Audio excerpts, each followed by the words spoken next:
Okay, you all should see Perfect Competition Part 1. There's a lot to talk about in this particular model setup. First of all, where are we in the grand scheme of things? We talked about monopoly moving to a duopoly, increasing competition from 1 to 2 firms. We saw that the effect of that is going to be to cause firms to increase their output, lower their prices as we introduce more firms into the mix. And that's going to continue to be true through to oligopoly. And what we're going to do today is move to perfect competition. And this is going to be a situation where I could just say many firms, but I really want to emphasize it. So I say many, many firms. There's lots and lots of firms we're going to imagine are competing against each other in a market. And we're going to think about what the ramifications of that are likely to be in the context of our simple model with simple cost curves representing their production possibilities and demand in the markets. Okay. Now, a little bit about perfect competition you need to know. First of all, first bullet point, it is a highly stylized representation of a very simple economy. It is way simpler than the world around us. We should recognize that, understand it, and be good with it. Much like a map, go back to our map model and recognize that a map is really a gross simplification of what the world around us looks like. But just like the map, the simplification of our models is going to make it workable. We can actually kind of play with our models and talk about changes that might take place and work out implications. Tractable means workable. We can work with it because it's simple enough to understand. And that's one of the reasons for putting together this highly stylized representation of an economy. All right, and it's got a useful purpose, and we're going to see that as we go through the course. Now, PC, perfect competition here, not political correctness, perfect competition is the basis for most of the most used economic tool, which is supply and demand curves. When we get to that, you should recognize up front now that supply curves correspond to an assumption in the background that the markets are working perfectly competitively. That all of the assumptions we're going to throw in now are actually the basis for the basic supply of firms in an economy. Okay, we're not talking about oligopoly there. We're not talking about monopolies. We're talking about lots of firms competing against each other in a kind of perfectly competitive market. Now, if you look around at the world around us and say, are there examples that are close to being perfectly competitive? The best examples are probably agricultural goods. And we can imagine or think about, this is a little bit less so today, but certainly 50 years ago or 100 years ago, you've got a lot of individuals that are just living in rural areas with a plot of land, and they're producing products for themselves and for the marketplace.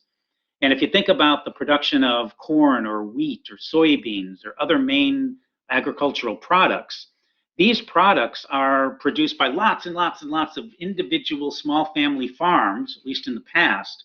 And these individual farmers would bring their product to the marketplace and sell at whatever the price happened to prevail for the market.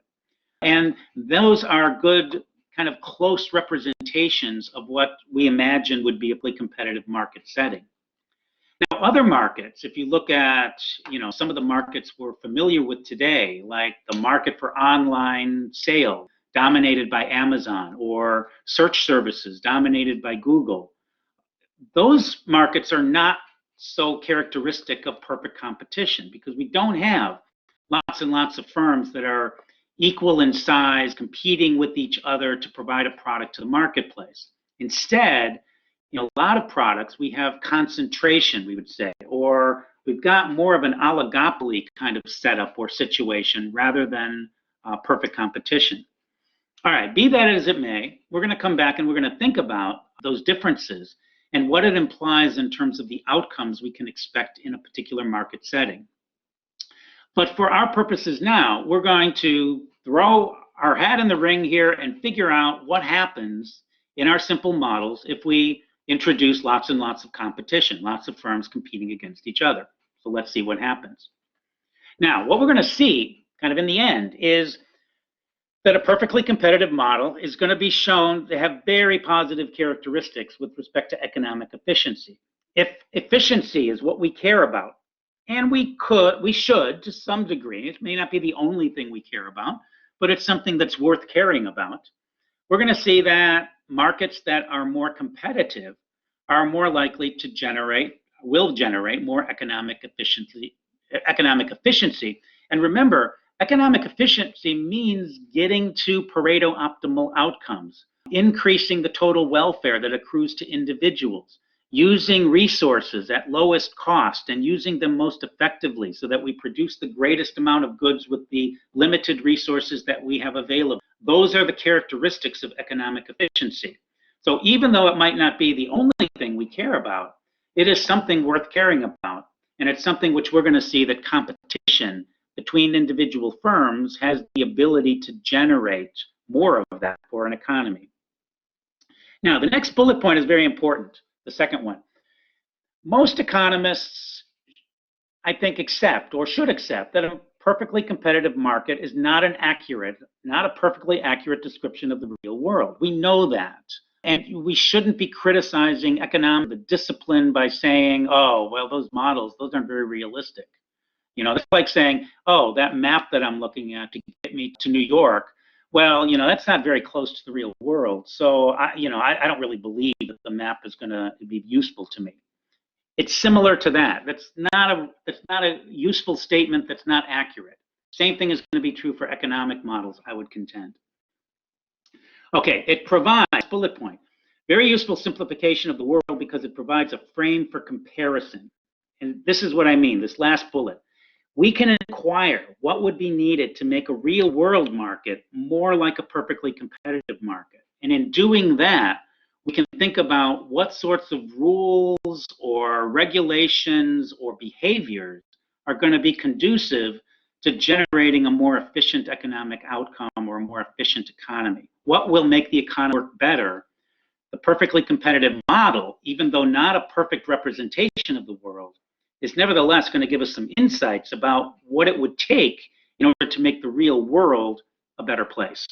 Okay, and that's why the perfectly competitive model continues to be useful, even though we can recognize it's not a perfect description of what's happening out there.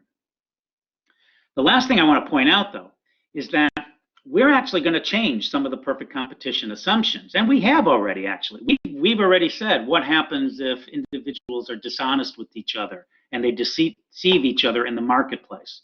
Well, no deception, perfect information is a perfect competition assumption.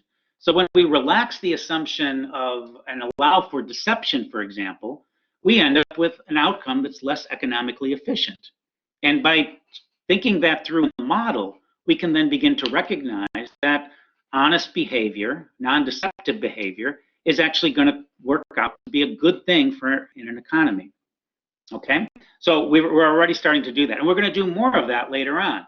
We're going to introduce adjustments to the model that are going to move it away from being perfectly competitive, and we're going to start to see that things don't work as well. Economic efficiency goes down, and there's going to be ways in which interventions can take place that can actually correct for the problems, what are called market imperfections in the economy. We've talked a little bit about that already. All right, let's get to the assumptions. Perfect competition assumptions. This may not be all of them, but it's the main ones. We're going to imagine that there are many small firms, okay? And each firm is going to be too small to influence market conditions, okay? By that I mean, if a firm operates and produces, say, 1,000 units of good and brings it to the market, they'll sell it at whatever the market price is. If they decide to their output to 2,000 units, they bring it to the market, they can sell it at exactly the same price. In other words, they're not facing a downward sloping demand curve because each individual firm is thought to be too little as a player in the market to have any notable or noticeable effect upon the price or the total quantities. We're going to imagine that 1,000 or 2,000 units that the small firm brings to the market is just a drop in the ocean, basically, compared to all of the goods that are already being sold and transferred in the marketplace. And for that reason, small firms are going to have no ability to influence the market. They're going to have to just take the market as a given to them, and they're going to have to make their individual decisions on the basis of that. Now, next bullet. We're going to assume that all the firms are identical. By that I mean they're going to all have exactly the same cost functions, the same ability to produce goods and services at the same costs. This is going to be like saying there's perfect information, that that all of the firms producing corn, for example, know what different possibilities for production are. They know what the best techniques are. They know what equipment can be used and can't be used. They just know, all of them, what are the different possibilities for production, and they all face the same information. So this, all firms are identical, is similar to saying we have perfect information on the production side of the market. Now, to keep the model really simple so that we don't get into complexities of the world, we're going to imagine that output is homogeneous across all of the firms. And this is kind of true for products like corn or wheat because, you know, at least in my understanding, wheat is wheat is wheat and it's all the same. And when you get down to it, you'll find that there's different types of wheat. There's red wheat and there's other varieties of wheat that are produced. We're not going to get into the mix of that. We're just going to assume that wheat is wheat is wheat and corn is corn, and all of the firms produce exactly the same product and bring it to the marketplace. Again, that's going to be a simplification that's just going to make our lives a little bit easier in studying this model. We're going to imagine on the other side that there's many kinds of the product. So there is a market demand curve, but the firms themselves are not going to face that market demand curve directly. You'll see more about that in a few minutes. Perfect information about prices and costs. So not only do they have the same costs across firms, but they know what the prices are in the market, what they can sell their product at. They know the costs of production at different levels. They know the information they need to in order to maximize their profit, which is the next bullet, and their objective. We're going to imagine that the firms themselves are trying to make as much money as possible in the situation that they find themselves. And then there's a long run assumption that we're going to get to a little bit later next class, where we recognize that in the long run, we're going to allow entry and exit of firms, and that's going to be in response to profits. If profits are being made in the industry, we're going to imagine that that's going to signal new firms to come into the marketplace and start selling the product as well. And if firms are losing money in the market, well, that's going to cause an exit of firms.